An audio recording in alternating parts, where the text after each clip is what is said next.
The anime story begins by showing us an old man from a very long time ago. He was once known for being a legendary and talented teacher among magic users and was also the master of all sages. However, as more and more time passes on, the old man has simply given up and hides away in his smelly dojo like a ghost, and doesn't give a damn about what he once was, and wants to do nothing but drink his sorrows away all day, and drown them out until he's 6 feet under. However, his first class disciple came into the room and calls him a selfish weirdo for acting like a disgusting alky. He reminds the old creepo that his soul is incredibly powerful and unique, filled with God-given talents that are 1 in a billion. So before the old man passes, he kindly asks the master if he will allow him to turn his spirit into a pen brush, so his soul would at least live on forever. The sweaty old sage agrees with his prophecy, but tells the young lad that he needs to have one more drink before he turns into a stupid little pen.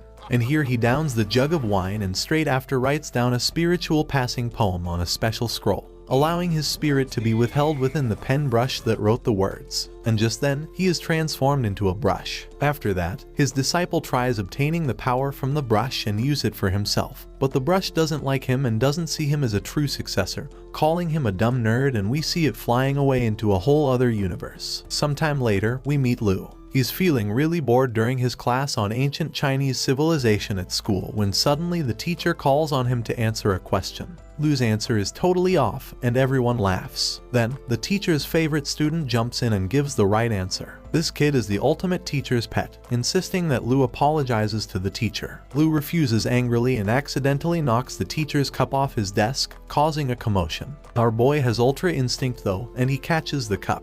He thinks he's got the upper hand, but then he embarrasses himself by breaking the teacher's ink brush. That brush was the teacher's favorite, and now Lu is in deep trouble. They haul him off to the principal's office. On the way there, we find out that the teacher's pet's name is Zhang, and Lu can't stand him because he's the type to boost himself up by putting others down. In the principal's office, Zhang apologizes for the chaos since he's the class monitor, but the principal is cool about it. However, for Lu, it's a different story. The principal gives him a hard time and basically tells him to pack up and go home. Then, the teacher mentions how special his pineapple ink brush was, but all Lu can think about is if he'll have to pay for it. The teacher goes into the intricate details of what made it so valuable. Lu gets really bored and wishes the teacher would just tell him how much it costs. The teacher's name is Mr. Ju, and everyone is surprised when he says Lu just needs to find the same brush to make things right. The principal is shocked, but Mr. Ju says good teachers teach instead of punishing. He explains that brushes have 4 good qualities, so finding a new one will teach Lu a lot.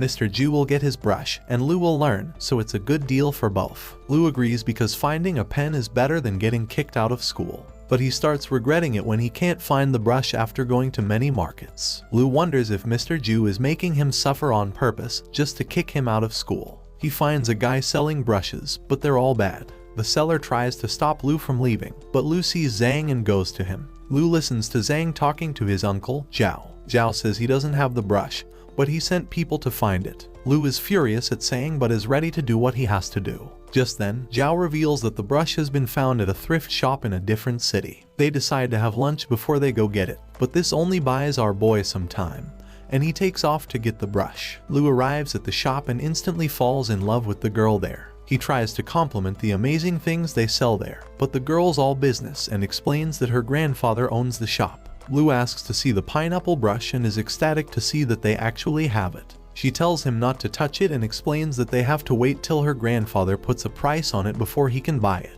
She lets Lu touch the box though, and he can't understand why it's so cold. Just then, a well-dressed man named Zuge arrives and has to speak with Mr. Wei. The girl is very cold to this guy, telling him to leave as he is not welcome there. This jerk snatches the brush from her hand, calls it cheap, and tosses it. Our boy shows off his quick reflexes again though and catches it. The man becomes really upset as he tells the girl that she knows what he is there for. This psycho demands that she get it and says that he has no problem hitting women.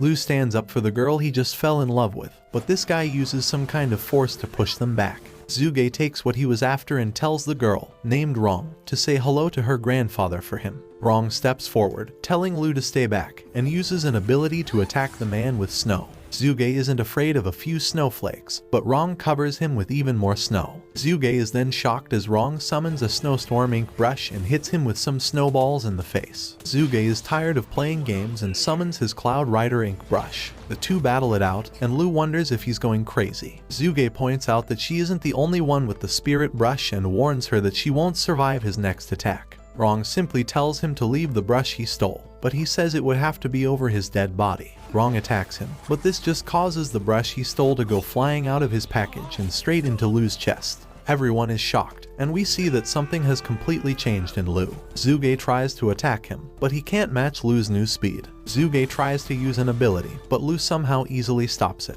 Rong jumps in to land an attack, but Zuge instantly counters. Our boy has leveled up big time though and quickly stops that as well. Zuge disappears, so Rong asks Lu if he is okay, but he isn't and he passes out. When Lu wakes up, he's in a strange place wearing strange clothes. He thinks it's really beautiful, but that feeling doesn't last because he falls off a boat. He wakes up from the dream and smells some pink fabric. The shop owner, Mr. Wei, welcomes him and introduces his granddaughter, who seems annoyed. Mr. Wei says Lu passed out because he's weak, but Lu remembers he was actually fighting snowflakes and got hit by an ink brush. Mr. Wei laughs and says Lu was just imagining things like a crazy person. He changes the subject by teasing Lu about imagining wrong. Lu remembers he's there to shop. He asks about the pineapple pen but is shocked when Mr. Wei says he sold it to someone named Zhang.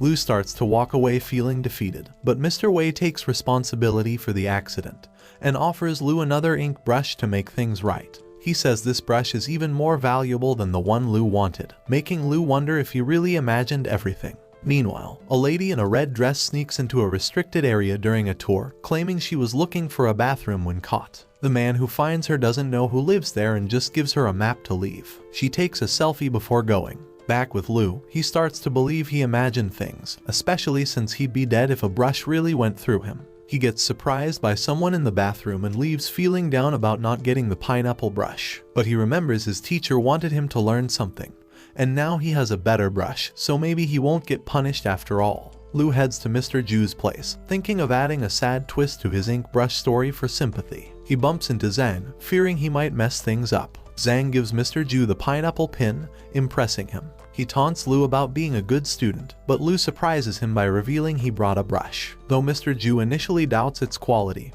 he's stunned when he inspects it. Excitedly, Mr. Ju tries it out and is amazed. Lu laughs at Zhang. Zhang lists the 4 virtues of an ink brush, but Lu scoffs, explaining them better. Mr. Ju is impressed, and Lu wonders how he knows so much. Mr. Ju says the brush is more than its virtues, mentioning an old poem. Lu somehow completes it, wondering if he's hallucinating again. Mr. Ju is pleased with the brush and Lu's learning. Later, Lu does gaming at a cafe and gets a message about his talents. Suddenly, some drunks harass the owner, Yan. One of the guys is upset that Yan was talking to his girl, so the entire gang is ready to teach him a lesson. Unfortunately for them, Yan has some sweet fighting moves and has no fear at all. Lu jumps in since Yan is so outnumbered, and Yan is a bit surprised to see that Lu was a better friend than he thought. They haven't known each other for long, but Lu points out that Yan helped him get more credits the other day so he could keep gaming.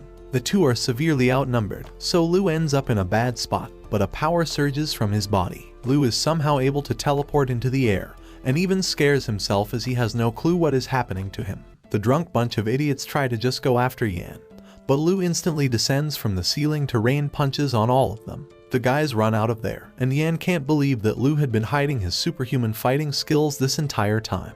Yan would like to talk about some things, but Lu is exhausted and needs to rest. Lu is certain now that he wasn't hallucinating. He becomes excited since he can somehow read ancient characters and unleash insane combat power. He can't believe this is something that is actually happening in real life and decides to call himself the Inkbrush Ranger. He actually thinks he should try to pick a better name but falls asleep instead. Lu wakes up to hear a strange man reciting a poem. He gets freaked out by this old dude but really wakes up this time. He heads home and decides that he needs to go back to the thrift shop to get some answers. Just then, he hears something calling his name and finds that it's some kind of strange monster. Lu does his best to get away, but the monster catches up to him. He tries to calm himself down, reminding himself that he has superpowers, but they don't work. Lu begins to wonder if this will be the end of his life. Meanwhile, elsewhere, we get a quick look at the red-dressed woman as she breaks into the place she was kicked out of. Back with Lu, his life is about to end at the hands of a terrifying demon, and he goes through all his regrets, not yet having dated a girl or becoming the hero he was destined to become. Just then, the monster is covered in ice, and Lu can't believe he is still alive. Rong is the one who saved him, and she instantly wants to know where the ink brush is that they gave him. She is furious to hear that he gave it away and lets out her anger by freezing the demon. She finishes it off, and Lu falls in love all over again. They return to the thrift shop, and Lu can't believe that someone is transforming ink brushes into monstrous puppets. Mr. Wei explains that the monsters are created by a top-notch ink brush, which can only be countered by the Cess ink brush that they gave him. Lu can't believe that he just gave it away and explains that he wouldn't be alive right now if Rong didn't just show up to save him. Lu is quick to point out that they lied to him about everything, and the old man says that he lied to protect him. Mr. Wei explains that Lu was just an average Joe, so he should try his best to ignore what he has seen and live a normal life. Lu is incredibly insulted to hear this and points out that he was the one who saved Rong from Zuge the other day. Lu refuses to walk away from trouble when he has these new superpowers, so Mr. Wei tells him to wait to make his decision until after he hears everything. Mr. Wei then tells a story about an unknown scribe called the Burial Owner who lived in a time where people burnt books and ended the lives of scholars. It was a time of chaos, and this man watched scholars being buried by bitter hatred. He swore not to let talent be wasted and developed a method to gather the spirits of these scholars into ink brushes. These would be called the brush spirits. The spirit inside Lu's brush is named Li, who was known as the King of Poems. Lu wonders if that makes him the king of all brush rangers. The only problem, though, is that this green lotus ink brush inside Lu is not the complete one, it's just a vestige. Just then, Mr. Wei springs into action and attacks someone behind Lu. This man is named Li, and he just came to see the man who injured Zuge. Lu is completely lost, and Rong simply explains that this is the man who's trying to take his life. He is chief of the Zhe family, so he is not to be underestimated. Rong tries to attack him, but this only puts her in danger. Our brave protagonist tries to protect her, but Mr. Wei has to do it instead. The old men fight as Li states that the 7 dukes of City Guan are his. Rong explains that those are the 7 superior, long-lost brush spirits made by the Burial Owner, including the green lotus brush. Li wants to take the green lotus brush to split the ink brush from the host. To do this, he will have to eliminate the host, and that is Lu. A look at where the red-dressed lady was reveals a bunch of frantic guards screaming that the ink brush library has just been robbed. They want to capture the thief, but this lady is long gone. The fight between the old men continues, but Mr. Wei is in really bad shape. Rong tells Lu to run, and they will stall Li for a while. Things get really bad as Li is about to finish off Mr. Wei. Lu once again shows his lightning-quick reflexes and uses his new immense power to save him. Li is amazed to see the vestige inside Lu in action, but Mr. Wei tells Lu that he doesn't stand a chance against Li. Lu says that he can't back down either but soon finds himself at the mercy of Li. Li prepares to end his life, but Mr. Wei sacrifices himself to save Lu. Mr. Wei manages to do just enough damage to force Li to retreat, but Li states that they won't be able to protect Lu for long. Thankfully, the two guys are okay, but Mr. Wei explains that this was only Li's clone, and there are many dangers ahead. They have to quickly learn how to split the brush spirit from Lu's body. But first, Lu should learn how to control it. That way, he can protect himself in case anything bad happens to them. Lu refuses to let them risk their lives for him anymore, but Mr. Wei points out that it was his fault that Lu got into this mess, so it's his job to protect him. Lu says that he will agree to learn how to control the brush spirit, but only if it means that he can not only protect himself but them too. Mr. Wei agrees to train him, but he needs time to recover, so Rong volunteers to tutor him instead. Mr. Wei allows it, and Lu's just glad to see that Rong might not hate him as much as he thought. Later, Lu returns to school and gets plenty of attention for having Rong next to him. Rong takes him to a library and explains that Lu will have to memorize all the poetry Lei wrote. Of course, Lu dreads this as it's just like Chinese ancient civilization class all over again. He points out how stressed out she looks and tries to tell her a joke, but it misses really badly. Just then, Zhang arrives, reciting poems like a jerk, and introduces himself to Rong. Zhang then mocks Lu relentlessly, and Lu gets so flustered that he can't even think straight. Zhang assumes that Rong is just with him out of pity. He explains that Lu was a troublemaker that almost got kicked out of school, so he urges her to stay away from him. Other students begin to join in on the insults, but Rong has heard enough. She points out that Zhang is just acting tough and he should learn how to humble himself. Lu is amazed to see that she stood up for him, and she takes his hand as they leave. Everyone is surprised to see this, but Zhang thinks she is just playing hard to get with him. A little later, Lu is still amazed, and he wonders if this is what love is. He explains that he can visualize all the poems in his head, but he can't quite understand what they mean. Rong explains that different scholars transform into different spirits, and normally they choose someone and synthesize with them in nature. However, sometimes they just choose any host that is suitable like him. That's why it can't bring out the best in him. The nosy Zhang has been listening this whole time and wonders if ink brushes are real. He thinks that if he can get his hands on one with his talent, he could become famous. Lu almost falls asleep from all the boring reading, and Rong explains that understanding Li is the best way to forge a bond with his spirit brush. Lei's writing is far too advanced for his slow brain, so they must start with easier poets. Lu thinks he deserves a break, but Rong tells him that he can rest forever when the Zhuge family comes to get him. Lu wonders if there's anyone that will fight with him, but no one wants to stand up against the Zhuge family. Lu compares his life to a video game but can't believe he already has to face the final boss. Rong explains that the power of every brush spirit is affected by the talent it contains. Our boy will have a much greater chance of success if he can find its origin and feature. Lu is a terrible student as he just wants to sleep, but Rong beats him over the head with more information. Our boy impresses her by showing that he actually knows quite a bit about the writer inside of her snowstorm ink brush. This is completely out of character for our simple-minded protagonist, and it turns out that he asked Mr. Ju to help him so he could get closer to Rong.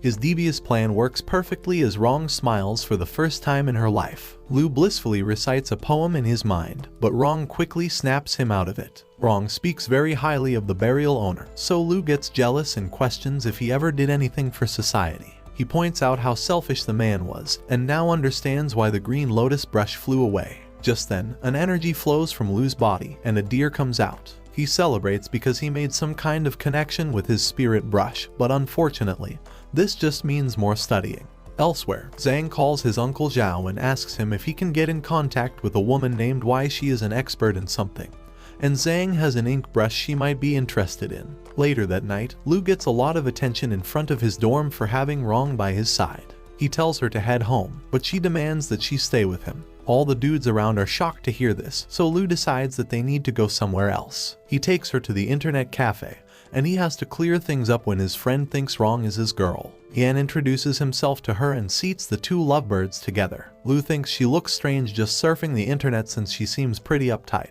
Rong explains that she is practically from a different world, and people like her go through endless training since childhood. She is glad to be there, so Lu tells her that they can train and study later. Now it's time for him to teach her something, so she agrees to learn how to play a game. Lu loads up some League of Legends, and the two get to gaming. After some time, Lu wonders if Rong really hasn't played before because she is so good. Rong's a fast learner, and she explains that playing games is much easier than controlling a brush spirit. She wants Lu to study hard, and he becomes excited when he realizes that the more poems he recites, the stronger his spirit brush will be. Lu begins studying right then and there. He eventually falls asleep but wakes up after having the same dream with the creepy old guy. Rong falls asleep, and Yan wonders why since it's only 10:30. Lu proudly explains that Rong isn't just any girl and she doesn't have time to sleep like ordinary people. Yan explains that a girl like her will eventually get bored of coming to the internet cafe, and recommends Lu come up with more date ideas. Lu thanks his buddy and goes to stare at Rong for a bit. He thinks about how he is now in sync with the green lotus brush, and he has recited plenty of poems. If he can get the coreless ink brush back to complete his brush spirit, then he can defend himself. Lu doesn't want Rong to be in danger anymore, so he contacts Mr. Ju and asks him if he can borrow the coreless ink brush again. Unfortunately, Mr. Ju explains that Zhang has a friend who was interested in it as well, and he already gave it to her. Lu gets furious at his rival and runs off to look for him. He tells Yan to look after Rong, and Yan can't believe kids these days just leave their dates. Lu heads to Zhang's uncle's house, but it's way too dark, and he falls flat on his face. He freaks out after tripping over a lifeless body, but luckily Zhang's uncle is still breathing. Lu begins to call for help, but he hears Zhang's voice and Lu feels a great deal of pain when his brush spirit becomes uneasy. He puts his phone on silent and goes to have a peek at what's going on. He finds that the mysterious woman is doing something crazy to Zhang, and she states out loud that the coreless ink brush takes more time to refine than others. Zhang is clearly in a great deal of pain, but she tells him that he is lucky to become her brush puppeteer. Lu freaks out at what he is witnessing, but Zhang isn't dead yet and he still has time to save him. Zhang has a stupid looking face that Lu just wants to slap, but he is still another life at the end of the day. He realizes that he needs Wrong's help, but she won't make it in time. The mysterious woman looks crazy powerful. Lu thinks he will lose his life instantly if he tries to fight her. He racks his brain trying to decide what to do and comes up with an idea. The mysterious lady is just hanging out, and Lu shockingly calls out to her. She comes outside where Lu acts furious after finding out that she dared to lay her hands on a member of the Zuge family. He confidently says that she has signed her own death warrant, but she tells the little boy to go home to bed. Lu makes it clear that he's not playing games and releases a burst of energy that makes her realize that he has a brush spirit. Lu explains that Mr. Lee is very angry and she is in huge trouble, but she points out that Zhang was the one that brought the coreless ink brush to her. Zhang didn't know a single thing about brush spirits, but Lu doesn't want to hear it. Lu's bluff surprisingly works, and this girl who is named Kai promises to do whatever she can for the Zuge family. Lu realizes that people really are afraid of the Zuge family and tells her to give Zhang back. Lu promises to put in a good word for her with his master, but this just seems to give him away. Kai has a good laugh as she has realized that this idiot lied to her, and she prepares to show him how powerful her angular ink brush can be. Lu tries to escape as fast as he can, but it's no use as these chains catch him. All of Lu's limbs are now numb and sore, so he can't move. She points out that Mr. Lee is not the master and she will have to punish Lu for lying. Lu realizes that he underestimated this woman, and she gives him a little history lesson on her brush spirit. While she does that, our boy tries summoning his power, but he fails. He reveals that her chains connect to all 5 senses and they control nerves, numbness, itchiness, and pain overwhelm his body, but Lu isn't ready to die. Kai causes even greater pain but eventually gets bored and decides that it's time to take his life. Her final chain takes our boy by the neck and she begins choking him. Just as Lu is about to lose consciousness, he remembers the poem about taking one's own life. Lu begins reciting this poem and insane amounts of power begin flowing from his body. Kai is shocked when this power flows through her chains and she has no clue what is going on. Lu continues reciting the poem until his body bursts with energy, and he realizes that he has the green lotus brush vestige. Our boy is becoming a real nerd as the sunrise reminds him of another poem.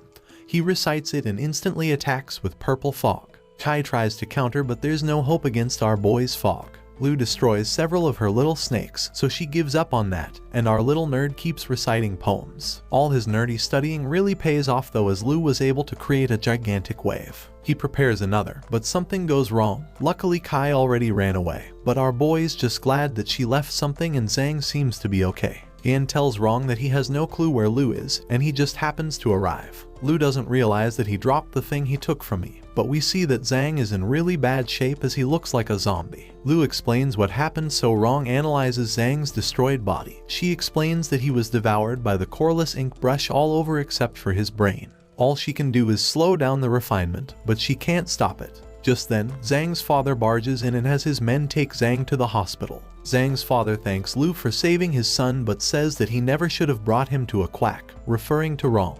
Lu prepares to stick up for his woman, but Mr. Zhang gives him some money and leaves. Afterwards, Wrong is really proud of her boy for summoning attacks. Those poems he recited are supposed to make people depressed and gloomy, but Lu just got more smug. She points out that he was reciting verse after verse, so that is why he fell out of rhythm. Just then, he realizes that he lost the thing he took from Kai. Yan finds it on the floor and opens it, but he's shocked when a brush pops out. The others arrive to see this as well, but it's too late as the brush enters Yan's body. Lu was concerned, but Wrong explains that he just connected with the brush spirit. Lu lets him just fall to the floor, and Yan has a good nap. Yan eventually wakes up and demands that Lu tell him if he is good or evil. Yan always knew that Lu was part of a secret agency where everyone has superpowers. Lu says that they are good, so Yan is just glad that he must be a new chosen member. Yan immediately starts to think of a plan to protect Zhang since he's likely going to be hunted, but Wrong tries to stop him. Yan, the new hero, hilariously tells them that nothing is more important than saving the lives of the powerless,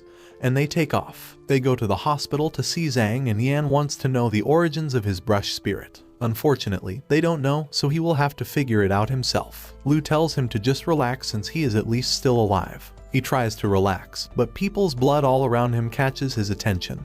His fingertips begin to glow, and he wonders if he has just awakened his powers. Lu is shocked that it happened so fast, but Wrong warns him not to get too close as his powers could be destructive. Lu imagines the worst case scenario, but they are interrupted by a dark cloud. Zhang isn't the one doing it, and Rong reveals that this is a 5-colored brush which casts hallucinations. Unfortunately, the boys have already been captured and are having the hallucination of their lives. Rong tells the idiots to close their eyes, but she is captured soon after. Her hallucination is terrifying, but Lu, our boy, breaks free. He rescues Rong, and she blocks off the fog. Their opponent explains that the yellow light arouses one's lust, cyan arouses fear, and red arouses weakness. Rong blocks the opponent's next attack, and Yan tries his best to summon his powers. Unfortunately, the typical hero moves don't work, and Lu is hit with a red light. His friends rush to help him, and Yan knocks him down as he is too afraid to use his fingers. Lu just manages to say wrong, and she explains that their attacker is from the Zhuge family. This person is after Lu, so she fortifies her defense. But the guy just sends out some demons to attack them while they defend themselves. Rong gives the boys a history lesson on some poets. The pen burial owner couldn't make it to some writer named Guo's deathbed, but he did keep Guo's wandering soul. 200 years later, he put the soul into a boy called Jiang. Rong wants Yan to recite any of Lei's poems, but he doesn't know any and she is hit with the red light. Lu rushes to protect his girl and snaps her out of the hallucination. Unfortunately, he was too distracted by her, and he is shockingly pierced right through the chest by a demon. He tells Rong to escape, and the monster tosses him right into Yan. Yan accidentally touches him with his glowing Cheeto fingers, and the giant hole in Lu's chest surprisingly heals. Lu can't understand how he's still alive, and Yan accidentally spreads his Cheeto dust all over Rong as well. Her injuries heal too, and they realize that it's because of Yan's fingers. Yan gets a little confident and walks right up to the demons, but they just wail on him. Yan heals himself, and his friends assume he's putting in work. Yan uses his healing ability to make it through all the fog and eventually finds the guy causing all the problems. The guy tries to give up, but Yan beats him down anyway. Rong gives him some cover, and the guy tries to use a sneak attack, but Yan handles it easily. Lu reveals that all the demons are destroyed, but this guy goes all crazy and tries to heal himself with Yan's powers. It backfires pretty hard on this idiot, and he is knocked back. The guy runs off, and they decide to just let him go. Normal people can't see what they see, and Lu declares that being a hero is his job. Rong gets upset as she doesn't need to be rescued, and the boys go to see Zhang. Mr. Ju is there, and he has many regrets. Since Zhang is still in a coma, he doesn't think that the coreless ink brush is worth all the danger and explains that it was made by an ancient member of the Zhuge family. They leave, and Yang gets the idea to try his healing power on Zhang, but it isn't potent enough. Lu goes to find Rong, but she is on the phone. Surprisingly, she tells the person on the phone that Lu has taken the bait, and the plan is going perfectly. Lu believes whatever she says, and he's easy to manipulate. Lu instantly confronts her, but she says that what she's talking about was so obvious there is no way he actually thought she would want to hang out with an idiot like him. Afterwards, we find that Lu was really upset with the Y family, so they decide that Lu will have to learn the hard way. It turns out that Rong revealed that her grandfather planned it from the start. They earned Lu's trust so they could use his green lotus brush to track the 7 dukes. She manipulated him and surprisingly now calls him a good puppet. Lu was furious that they were just using him and wondered why his mother didn't warn him that women lie. Just then, Kai appears and reveals that she was looking for him. He stole her brush, but he reveals that he doesn't have it anymore. She knows that Lu was connected to the Y family, but he denounces them. Kai is glad to hear that he is a lone ranger now and would like for them to team up so they can find the 7 dukes themselves. Kai determines that the W family girl must have broken his heart, but he tells her to shut up. Her laughing is getting pretty annoying, but she then offers to heal Zhang if Lu works for her. She reminds him that he just can't let a life go without saving it, but Lu is done with trusting women. Kai eventually convinces him, and she drags Lu along to retrieve the life-saving tool. Lu thinks about letting her heal Zhang, but then betraying her since everyone seems to be lying these days anyway. Kai retrieves the item that's supposed to save Zhang and explains that the Inkstone is alive. This turns out to just be a trick though, as she tases her boy into unconsciousness. Lu just can't catch a break when it comes to women, and Kai puts them in her trunk. Yan finds Rong inside the hospital, and they both wonder where Lu went. Lu wakes up to find that he is all tied up, and his brush beard is being restricted by some kind of seal.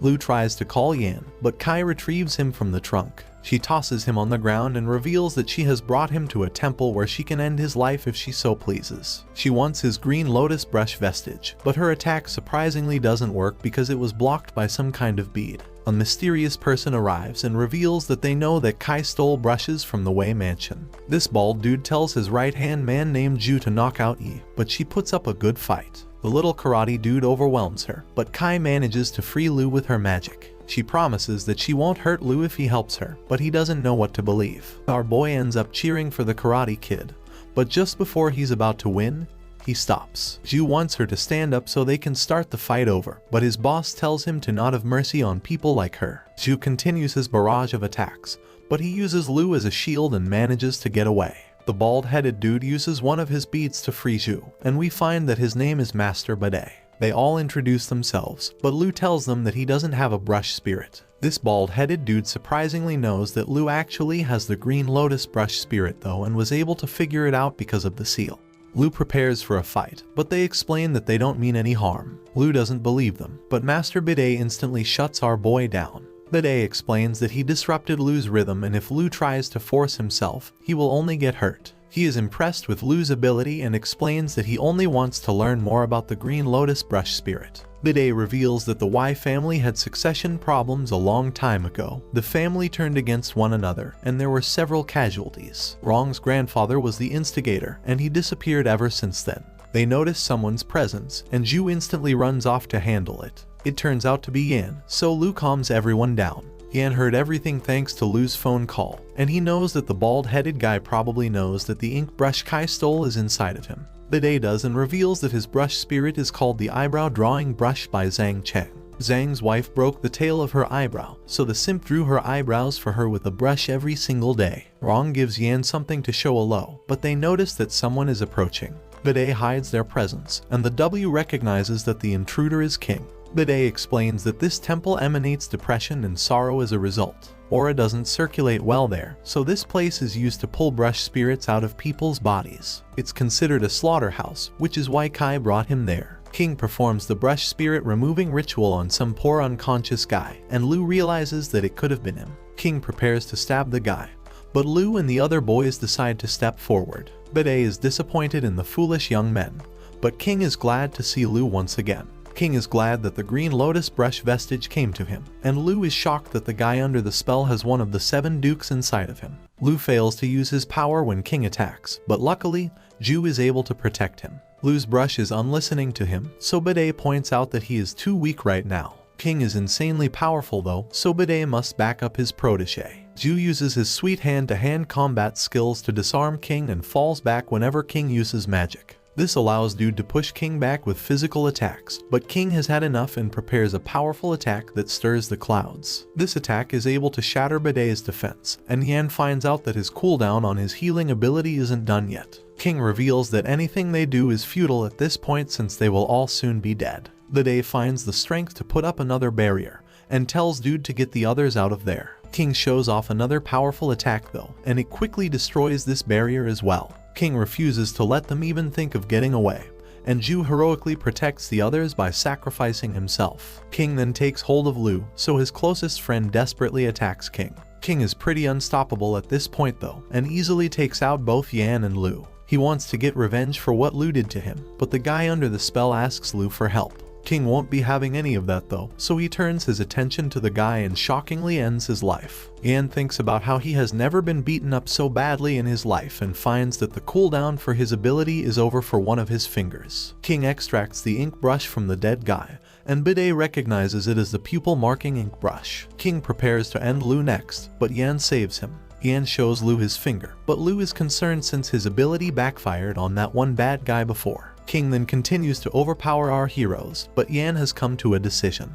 He takes a risk by using his ability, but he accidentally touches the pupil marking ink brush instead. King has to keep it from escaping, and the guys determine that the ability of Yan's brush must be to turn back time. This actually kind of makes sense as his healing is just undoing wounds. The damage he caused to that one bad guy was just redoing damage that was done seconds before. The same goes for opening King's ink brush holder. King tries to go after Lu again, but quickly regrets it when his attack hits the ink brush he's trying to recapture. Everyone is then shocked when the ink brush shoots right into Lu's body. Everyone is stunned since Lu now has 2 ink brushes inside him, but that should be impossible. Immense amounts of power now flow through Lu's body, and he demands that King hand over his Cloud Rider ink brush as well. Lu uses his newfound power to attack, but finds that King just managed to get away. Yan is amazed that Lu learned how to use his new power so quickly, but Lu is exhausted. Lu reveals that he actually just recited a poem in his head from the green lotus brush, but it was only to scare King away.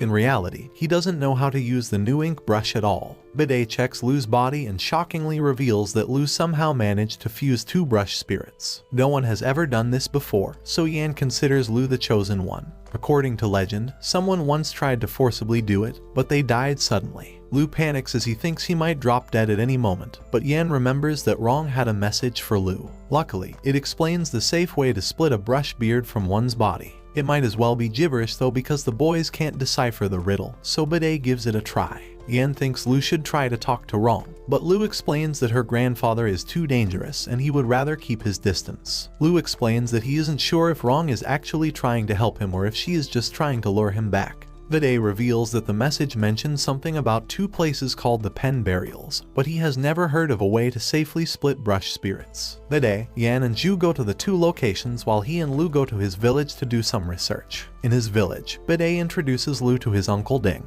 Ding thinks they're there to have a good time monk style, but Bide surprises him by saying Lu's there to see the chief. Ding learns about the talent selection ceremony where the chosen one becomes the pen burial scribe. Bide explains to the chief, who is also his father, what happened. The chief can't believe Lu's kept 2 brushes inside him without harm. He tells Lu his body is special and he can achieve great things if he works hard. But Lu, just a regular guy, doesn't want to risk his life. He just wants the brushes out. The chief sighs and they're restrained. Bide explains Lu trusted him to bring him. The chief says the brushes in Lu's body are attached, and the green lotus brush won't let the other go easily. He tells his son Lu has no chance against it. He needs to think about what to do, not knowing how much time he has left. In the chief's room, Ding tries to convince his brother not to help Lu, fearing for their family and village. The chief returns and decides to free them, letting them make their own choices. As an apology, he tells Lu the pupil marking brush's true power, prophecy, but using it costs Lu some of his life. When all the bristles are gone, Lu dies. The brush only points the way. Lu decides what to do. Bide suggests removing the brush from Lu, and the chief agrees, but he's suddenly in pain and then dies, with Bide revealing the brush inside him is gone too. Some random lady arrived, shocked to see that the chief is dead. Bide tells her to quiet down since the attacker might still be around. However, this lady is really dumb and fears that Bide and Lu murdered the chief. She runs off to spread the fake news, and Bide explains that it's hopeless, they have been set up. After the guys leave, the rest of the village arrives, and Ding tells the others to close the village exits so that they can't get away. The boys make their way to some temple where Bide reveals a hidden passageway. He explains that they are being hunted now, so the only place they can hide is Wise Brush Library. This library hides all the free brush spirits collected by the village. It's extremely confidential, and no one is even allowed to approach it without the chief's consent. Now that the chief is gone, the villagers will likely have a hard time deciding who will check the library. This means they will have some time to figure out how to get out of there. Bide explains that he stole a brush from there before and never showed up again after entering the brush library. This means that there must be a secret way out. They find something that opens the door, and Bide explains that there are mechanisms in place. These mechanisms test the participants' abilities during the brush spirit's return. There are a whole bunch of doors inside and strange writing on the walls. Some brushes are at the center, but Bide panics and tells Lu to turn off his light. Power erupts, and Bide explains that the brush activated when his flashlight hit it. The mechanism has been activated, so Bide whispers some kind of plan to Lu. Lu summons a large bell and rings it very loudly. Bide reveals that these monsters, known as brush puppeteers, don't have sight. They rely on their hearing to move around, so the loud ringing will mess with them. Lu beats down on these things, and they revert back to being brushes. Lu removes the bristles from the brushes and wonders if Bide was impressed since he hid his footsteps with sound. Bide has realized that the writing on the walls is famous literature, but it's all out of order. This brainiac figures out something about the shapes of the symbols and figures out where the exit is. The guys eventually reach the place where all the hidden brushes are. Lu is confident that with Bed's ability, he can pass the test of the brush beard to return easily. Bide admits that brush beard spirits are pretty cool, but he doesn't want one since Lu doesn't even want the one he has. The guys notice that there are some strange sword marks all over one of the walls, and Lu remembers how he was able to summon 2 swords when they fought. He determines that she was hitting the wall in an attempt to find a way out. She clearly didn't have time to steal more than one brush, so of course, she didn't have time to find the door. They find a spot on the wall that looks like it was repaired and determine that this must be where the exit used to be. Lu uses his power to blow it open and explains that this is how a stressed person solves problems. The guys finally find the exit, but it's time for them to part ways. There are many mysteries behind the death of Bed's father, and he wants to find out the truth. Afterwards, Lu eventually finds Yan, but he can't sleep. He asks the pupil brush about how he can successfully split the brush spirit, but it doesn't do anything. The stupid brush ends up giving him back an empty sheet of paper, but Lu still loses a bit of life for using it. Lu begins to think about asking wrong, but Yan says that women will only slow Lu down. Yan reminds Lu that he still has himself and Zhu, so they will help him with the split. Bide told them not to tell Zhu about what happened to the chief since he will surely want to rush back to the village. They come up with a lie to tell him and go to sleep nearby. Some strangers are watching the boys, and they know that Lu has the pupil marking brush. King is with him, and he blames them for what happened to the chief. The next morning, the guys arrive at a temple. Some old master named Zong once buried baskets of brushes he has used for decades next to the towers in the temple. He also set up a tablet that reads the words brush burial. They arrive at the place, but Lu has some strange painful vision. Just then, they are attacked, and Zhu goes after the culprit. Another attacker appears and introduces herself as Xiu, the person that will take their lives. The guy just barely manages to dodge her blades, and a third attacker appears. This guy mispronounces Lu's name, so Yan corrects him. Just then, something begins to happen to Yan, and he is shocked to find that he has been turned into his eyebrows brush. The cool glasses attacker guy explains that this place is his spiritual territory. Only brushes exist here, and he could only get Yan there by making him say Lu's name. This guy reveals that Yan is trapped, and it's because of his Asura water brush. The only way Yan can get out is by demonstrating highly rhyming skills outside. Lu runs for his life, and Xiu reveals that she's getting revenge for what they did to the chief. Lu is running out of time, so he uses his power to summon a sword. But unfortunately, it's incredibly weak. Next, he summons some armor, but that doesn't last for long. Lu realizes that he's in a really bad spot, but Xiu points out that his friends are doing even worse. A look at Zhu shows that King is killing him, and a look at Yan shows that he is still captured. Xiu prepares to end Lu's life, but he is still confident for some reason and creates a smoke screen. Xiu gets rid of it and instantly finds Lu. Lu tries to get away by summoning a dragon, but Xiu quickly shoots him down. Her blade causes some weird ooze to come out of one of the stones, and Lu is left to wonder what kind of strange power her giant brush has. Back with Yan, the cool glasses guy instructs him to read a poem with a certain rhythm. Yan scoffs at this guy since he can only battle with others' poems. Yan antagonizes him by pointing out that he doesn't have any of his own poems, so the guy gets flustered and is determined to prove Yan wrong.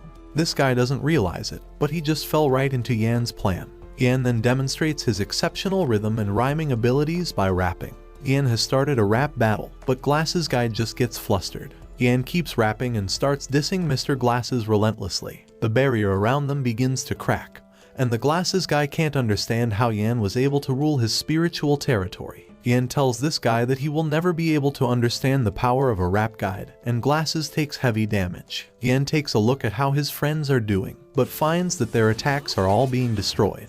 Just then, their fight is interrupted though as a terrifyingly huge creature appears from the ground. This monster clearly has massive amounts of power, but it seems like it can barely move. The thing seems to be targeting Xiu, but Lu's pupil brush automatically forces Lu to save her. The brush then protects the both of them, but Xiu thinks that Lu is trying to develop some plot with her. Xiu begins to tear up for some reason, but Lu has no clue as to why. What he is certain of though is that the pupil brush tricked him into saving her for some reason. Their friends risk their lives to come to their aid, and the attackers decide that they will have to get revenge another time. Lu and Yan go to rescue Zhu, but they are shocked when they see that the monster has long-range attacks as well. Lu's shield is about to break because of this attack, so Yan wants Lu to teach him how to make a barrier with his brush. Unfortunately though, Lu has no clue since the pupil brush is doing it on its own. Xiu saves Glasses from getting wrecked, but the entire group is stunned when they see that all their running has just brought them all back to the monster. They all hide, and it becomes apparent to them that the floating heads are disorienting them. The monster will find them soon and crush them, so Old Glasses thinks they should team up. He wants them to combine their power to make a stronger barrier, but Lu has no clue how to do that. Xiu explains that he simply needs to feel the flow of his precious power inside of him.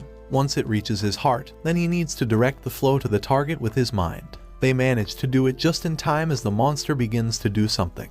It strangely transforms into some kind of monk, and they assume that it's the master that buried the brushes there. The monster begins calling for someone named Chia, so Mr. Glasses realizes that this is the grudge of the master's disciple named Kai. A long time ago, the master entrusted Kai with some secret writing just before he died. Kai eventually broke his deceased master's trust by sharing this writing with a guy named Chia. Chio turned out to be working for another emperor and stole the writing from Kai, then eventually perished in vengeful sorrow. This thing is Kai's ghost, and it's extremely angry. The group is quickly running out of spiritual power, and their barrier is about to be destroyed. Lu tries to use his green lotus brush, but the pupil brush doesn't let him. Just then, Yan realizes that Lu's pupil brush has been pointing in the direction of the pen burial. No matter which direction Lu was looking in, the power within the burial must be reminding Kai of what he is so angry about, so they decide to destroy the burial. They need to find its exact location before their shield is destroyed, but the air is too thick with revenge to see anything. They will have to rely solely on the pupil brush to lead the way, but Glasses points out that they will take severe damage stepping outside the barrier. Ian points out that he can just heal them with his ability, but they will only have 9 chances. The 2 boys and Shu are the ones to go, but they are quickly attacked by the ghosts. Ian heals them all up, but that only leaves them with 6 more chances. Shu rushes to save Lu after he gets hit, but this causes her to take damage as well. Ian is forced to heal them all again, leaving them with only 3 chances. Eventually, he is only left with 1, but Shu bravely says that she doesn't need any more healing. They finally reach the burial, so Yan uses his last heal on Shu anyway so she can end the fight. Shu steps forward and uses her immense power to deal a massive blow. The ghost is shockingly taking form again, and she spots Kai's ear. She apologizes for what she must do and destroys it, but she is knocked back. Things have calmed down enough for Glasses to rush to Shu's side, but the ghost remains. A strange energy bursts in the distance, and a brush emerges after the energy enters some water. This brush begins to agitate Kai's ghost, but everyone is shocked to see that Lu's green lotus brush vestige has the ability to tame brush spirits. It seems that this new brush is one of the 7 dukes, as it begins to write something using Kai's ghost goo. Its writing makes it clear that this is the cloud brush, and Kai begins to cry. Kai is reunited with the secret writing he was supposed to protect, and he is finally able to rest in peace. Glasses tries to capture the cloud brush, but Rong's grandpa Y arrives to stop him. Glasses tries to fight for the brush, but it's no use as he is frozen by Rong. Lu pleads for an explanation from his old crush, so she states that Kai's spirit is in the cloud brush, and whoever takes the brush will be devoured by its grudge. The 7 dukes are attracted to each other, so the only reason the cloud brush hasn't escaped is because of Lu's green lotus brush. Lu becomes enraged as he begins to realize something. Mr. Y wrote the letter that was sent by Rong, and its entire purpose was to trick him into coming to the burial so Lu could help them take the cloud brush. Lu tries to strike Y down with some lightning, but Y just sends it right back at him. Rong rushes to make sure he is okay, but Y just laughs. He tells Lu to keep his brush spirit since it will be for his own good. Lu pushes Rong off of him as he will never be able to trust her again, so she leaves. King arrives soon after and explains that Y knocked him out. He wants to eliminate our heroes, but Glasses convince them to just take them back to their house. Their ink brush holder is broken, so they won't be able to capture their brushes anyway. When they get home, however, King is furious to hear that their clan master wants to interrogate them before taking their brushes. When King is alone, he becomes worried since he is sure that the guys will reveal that he murdered the guy named Fang. He knows exactly what he must do, as he states that only the dead can keep us secret. King goes to their cell, but he's shocked to find that the guards have been taken out. Inside the cell is an even more shocking scene as Shiju has already eliminated the guys. Shu was just avenging the chief and reveals that the guys were holding on to Fang's stuff. King recognizes Fang's picture, but she wonders how that could be possible since he never met him before. So he tries to come up with a lie. He says that Fang's name was just on the ID, but it's shockingly a different name. This means that he recognized Fang from the picture, but he isn't supposed to know what he looks like. Unfortunately for him, his lies fail one after another, and the boys reveal that they were just pretending. The ID was actually Yan's with Fang's picture over it. Some guy named Fei appears and tells King that he has a lot of explaining to do. A look into the recent past shows the boys being interrogated. Lu tried to tell Fei that King murdered Fang, but Fei didn't believe him. He did, however, allow Lu to ask his pupil brush what the best way to prove his innocence would be. The pupil brush did its thing and came up with a plan. The guys pretend to be dead, and they catch King in a lie which proves their innocence. King has no choice but to fight his way out, but the guys knock him out. They chain King up, and Faye uses his brush's ability to pull out King's brush. His brush then allows him to get answers from King's brush, since King was refusing to speak. Faye wants to know who he works for, but King just says they could never imagine the power his master has, and he spits out blood. King is dying, so Yan tries to keep him alive, but his ability fails for some reason. Glasses explains that Yan's ability can only turn back time from a short moment ago, so whatever has eliminated King must be from a while back. Faye suspects that whatever took King out was triggered when King spoke of the secret mastermind he was working for. Whoever created it must be super powerful, so Yan's ability had no chance of helping King afterward. Xiu thanks Lu for saving her at the burial, but he just credits the pupil brush for doing it. Faye thanks Lu for helping them find their traitor and reveals that the clan master wants to meet with them. The guy is the master of the Zuge family, so Lu realizes that the guy that was after him before must have been a faker. The clan master's name is Lee, and he offers to help Lu with whatever he needs as a reward for his help. Lu just wants to know how to split from his brush spirit, but Lee has no clue how to do it. He tells him to go to a place called the nunnery but warns to watch out for the death brush scribe. They are evil scribes that studied brush puppeteer refining and developed the art of refining the living into brush spirits known as the death brush. The death brush spirits will swallow human souls and possess their bodies. They become puppets which only obey the caster's orders. These scribes are evil and will definitely be interested in Lu's two brushes. Both the Zuge family and the Y families couldn't wipe out all these death brush spirits even with their combined efforts. Elsewhere, Y apologizes to Rong, but she is upset. This manipulative old man explains that he doesn't have much time left and is just worried about what Rong will do when he dies. She just wants to stay with him, and the old man promises to never kill her no matter what. All he asks for is for her to survive even after he passes away. Back with the Zuge family, the boys are invited to stay for a few days. This is like heaven for them as they enjoy a bit of golfing and lavish meals. The guys eventually realize that they're trying too hard to get them to stay there,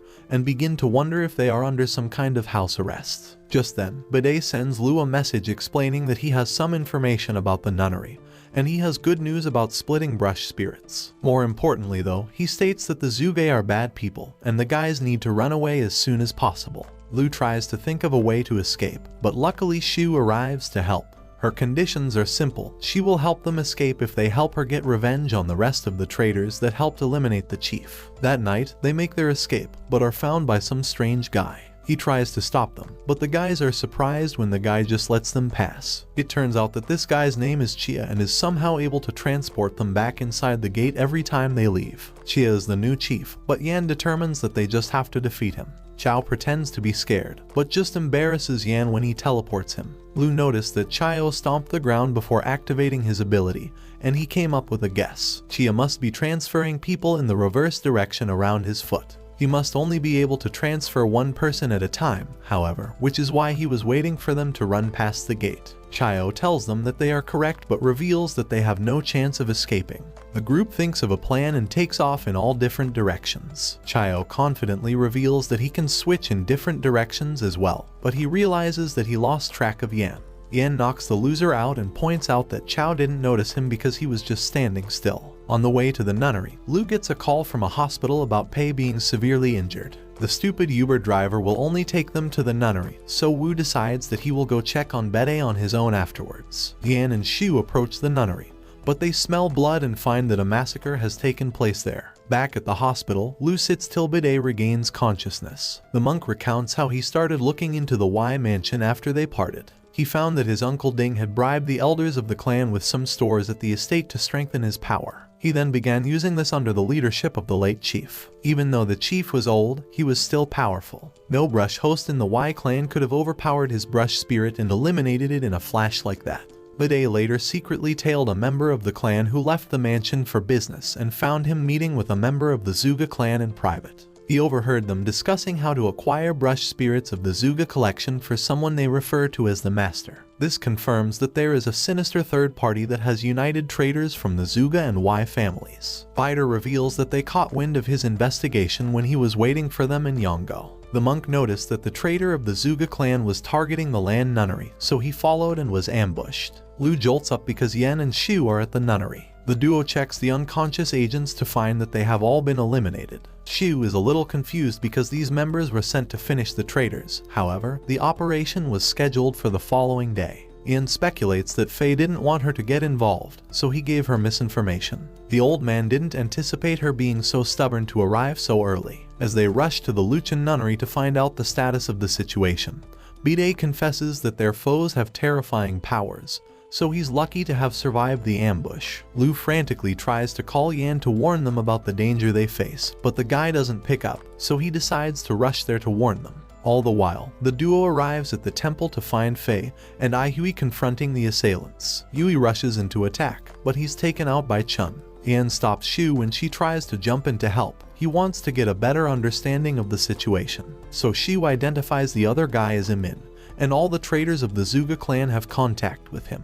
A powerful brush puppet arrives on the scene, pausing Shu's attempt to get involved. The monster lets out a scream before attacking Faye, but the old man activates his brush and easily knocks him down. Yen is shocked that Faye's Tonian brush has such offensive power. Faye uses this opportunity to find that it's Chan who is controlling the monster and attacks him, but the creature intercepts before he gets to its controller. Chun uses his powers to increase the ferocity of his puppet, but Faye still knocks it down. Imin joins the fight by ambushing Faye and infecting him with the power of the ghost brush. Shu interjects as he prepares to land the final blow, and the duo quickly launches an attack to rescue Faye. They are successful, but Yan gets hit by the monster as he's about to heal Faye. Both Shu and Yan find themselves on the back foot and retreat to Faye's side. Lu arrives just in time and summons some spirit soldiers to find him in the monster's attack. He gives Yan a strong handshake as the friends reunite. Lu places something in Yan's hand before he confronts Imin. As they prepare to attack, Imin uses his powers to infect Shu, Yan, and Faye, knocking them unconscious. This attack sucks people's energy, so he threatens to take the three's life force if Lu doesn't forfeit his brushes. He's already aware that Lu came to separate himself from the brushes. The lad doesn't have any other option but to accept.